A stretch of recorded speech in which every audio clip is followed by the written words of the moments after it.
Hindi dinudumog at hindi pinipilahan na baga ng baka ang ating titikman dito sa Tayuman na simula nga nang lumipat sila ng pwesto ay sobrang humina ang benta nila sa kadahilan ng hindi na nga alam ng kanilang mga suki kung saan na sila napunta. At dito nga guys ay dinadaan-daanan lang sila ng mga tao at tinitignan-tignan lang ng mga nakapila sa trending na shake ni Mami Sheng. Oh guys, kain naman kayo dito sa baga ng baka Huwag naman puro dessert. Sir, tawagin mo sila sir.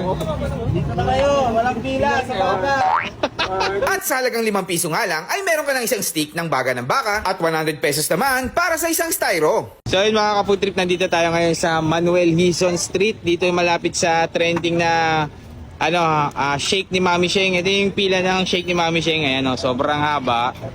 Tapos meron tayo nakita dito guys, ito nagluluto ng baga ng baka. Walang nakapila. So tikman natin yan, baka sakaling mag-viral din to.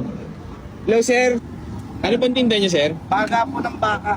Magkano po yung baga ng baka nyo? Bali, meron po tayo sa stick 5 pesos. Meron din tayo sa styro na 100 pesos. Pwede na siyang ulam, pamulutan, pamapak habang nanonood ka ng Netflix. Yun, grabe naman yun. Balita ko sir, yung baga nyo dito sobrang healthy Bakit ba naging healthy yan? Herbal po siya ang kinakain ng baga natin, sir. Ang baka natin, ang pagkain niyan ay damo lang. Walang bisyo yan, damo Walang lang. bisyo. Yun ang maganda dito sa baka nila. Tapos sir, meron din kayong tindang tawag dito, Marinated. pilaw, marinated. Ang marinated natin, sir, ito. Bali nakapak siya. 100 Tumitimbang siya ng 250 to 270 grams. 250 to 270 grams. So, grabe no. Ready to fry. Ready to fry na yan. Tapos yung gantong styro 100 sir. 100 din po, sir. Sir, anong oras kayo dito? Parang sir mahaba yung pila sa shake kayo. Wala masyadong... Alas 3 nandito na po kami. Alas 3 ng hapon. Hanggang alas 9 po. So sir, anong location nyo sir? Para invite natin yung ating mga followers dyan. Sa mga gusto po matry ang ating beef baga, dito po tayo nakalocate sa Tayuman, Emison, Santa Cruz, Manila. Tapat lang po yan ng Gets Hotel. Katabi lang ng trending na na shake ni Mami Sheng. Pero yung pila sa kanya lang no. Daya no. Mami Sheng, mamigay ka naman. Sige sir, order ako ng isang styro para matikman natin. So yung mga ka-food trip at nandito na tayo sa baga na walang bisyo ni Sir Michael yan dito sa M. Hizon Street, corner Tayuman Street. At titikman natin yung kanilang baga dito na 100 pesos. So guys, yung nakikita yung pila sa likod na yan. Hindi yan kay Sir Michael doon yan sa halo-halo ni Mami Sheng. So tikman natin yung walang pila, doon tayo. Ayan, lagyan natin ng suka. 100 pesos. Ano to yung 100, ilang grams? 180. 170 to 180 grams, 100 pesos. Pero meron din silang tinda na marinated. 250 grams yan 150 grams. So open sila dito ng 3 PM to 9 PM. Hanapin nyo lang yung katapat na ito ng Gets Hotel. So tikman na natin yan guys kung gaano kasarap tong baga ng baka nila. Lambot? Lambot, di ba? Malinamnam. Ayun o. Yun pa. Walang lansa, hindi katulad kasi ng iba. Pag sinikmo mo, parang may maano kan malansa. Ito hindi na. Wala Parang yung ganito 100 pesos kaya kong ubusin. Tapos ito kasi bagong luto talaga guys. Kaya ganda ng niya, quality talaga.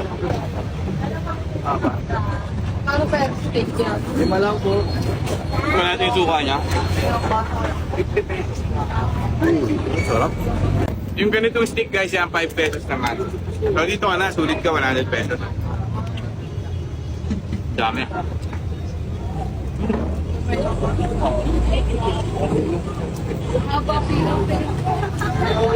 Medyo tinatawag na rin si Kuya Michael. Pero sana pag napanood nyo to, tayuin nyo si Kuya Michael. Kuya Michael, invite mo sila. Tara na, tikman nyo na ang ating beef baga na walang bisyo, damo lang. Dito lang sa Tayuman, Emison, tapat ng Gets Hotel. Thank you guys. Salamat. Kain na kami. Meron tayong marinated. Marinated siya, 250 to 270 grams ang makikita na marinated natin. 200, ano siya, 250 grams? 200 to 250 to 270 grams. Magkano naman, sir? 100 din siya, mas marami siya sa naka-style. Okay, mas mura. Mas mura. Ayun. Ang kinaiba na, kayo na magpiprito. Para Oo. tansya nyo kung luto, tostado ba o hindi. Tama. Yun. So, meron din pala ditong, hilaw na baga ng baka. So, bukod sa, mas marami siya, no? Ito, sir, ilang grams to? Ito nasa 180 to 170 grams siya eh. 180 to 170 grams na.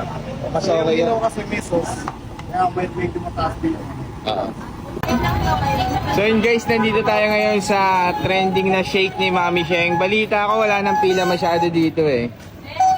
Hindi na raw masyadong matao. Tara, tanungin natin si Mami Sheng. Mami Sheng, balita ko wala na raw masyadong pila dito sa sa shake mo. Tara!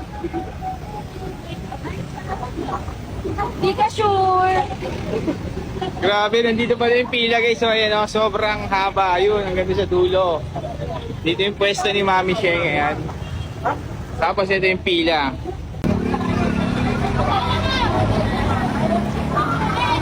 Ito, alam ito.